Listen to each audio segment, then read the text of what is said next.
مرکزی سیرت کمیٹی مظفرآباد نے حسب سابق رواں برس بھی موسم بہار کی آمد کے موقع پر مرکزی عیدگاہ گراؤنڈ میں لگائے گئے پودوں اور درختوں کی حفاظت کے لیے عملی اقدامات کا آغاز کر دیا ہے۔ شجرکاری مہم کے تحت پودوں کو محفوظ بنانے کے لیے خاردار جھاڑیاں لگائی گئی ہیں تاکہ انہیں نقصان سے بچایا جا سکے۔ آگاہی کی کمی کے باعث گراؤنڈ میں کھیلنے والے بعض اسکول و کالج کے طلبہ نادانستہ طور پر پودوں کو نقصان پہنچا دیتے ہیں، جس کے پیش نظر حفاظتی اقدامات ناگزیر ہو گئے۔ اس مہم کا بنیادی مقصد شہر میں سرسبز ماحول کو فروغ دینا اور ماحولیاتی آلودگی میں کمی لانا ہے۔ مہم کے دوران مرکزی عیدگاہ گراؤنڈ میں پہلے سے موجود درختوں کی حفاظت اور دیکھ بھال پر خصوصی توجہ دی گئی۔ ان مقامات پر جہاں شر پسند عناصر کی جانب سے درختوں کو نقصان پہنچایا گیا تھا، اس شجرکاری مہم میں مرکزی سیرت کمیٹی مظفرآباد کے ساتھ المصطفیٰ ویلفیئر سوسائٹی کے رضاکاروں نے بھی بھرپور شرکت کی۔ رضاکاروں نے نہ صرف شجرکاری میں حصہ لیا بلکہ عوام میں درختوں کی حفاظت کی اہمیت اجاگر کرتے ہوئے اسے اجتماعی ذمہ داری قرار دیا۔ مرکزی سیرت کمیٹی کے ذمہ داران نے اس موقع پر کہا کہ شجرکاری محض ایک موسمی سرگرمی نہیں بلکہ آنے والی نسلوں کے لیے صحت مند اور محفوظ ماحول کی ضمانت ہے۔ انہوں نے شہریوں سے اپیل کی کہ وہ عوامی مقامات پر لگائے گئے پودوں اور درختوں کی حفاظت میں اپنا کردار ادا کریں اور ماحول دوست رویوں کو فروغ دیں۔ ہر سال کی طرح اس سال بھی مرکزی عیدگاہ گراؤنڈ میں شجر پروری کا آغاز ہوا ہے،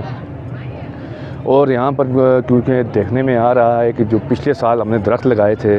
موسٹلی درختوں کو تو نشما ہو چکی ہے، لیکن کئی درخت ایسے بھی ہیں جنہیں جناب لوگوں نے خراب کر دیا یا توڑ دیا ہے۔ اس میں ہماری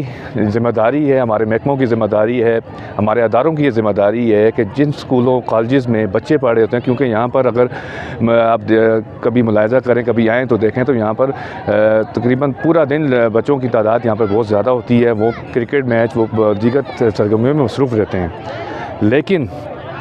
ان بچوں سے ہمیں شکوہ بھی یہی ایک بنتا ہے کہ جب وہ بچے کھیل رہے ہوتے ہیں ساتھ ساتھ اس درختوں کو توڑ کر ایک دوسرے کے ساتھ اس کو جلانے کی کوشش بھی کرتے ہیں، اور اس کو درختوں کی جو ہم درخت لگا رہے ہیں، اتنی محنت سے لگا رہے ہیں، ان کی پروری کے لیے اتنی محنت کر رہے ہیں، اس کو خراب کرتے ہیں۔ مظفرآباد عیدگاہ گراؤنڈ میں اس وقت ہم موجود ہیں۔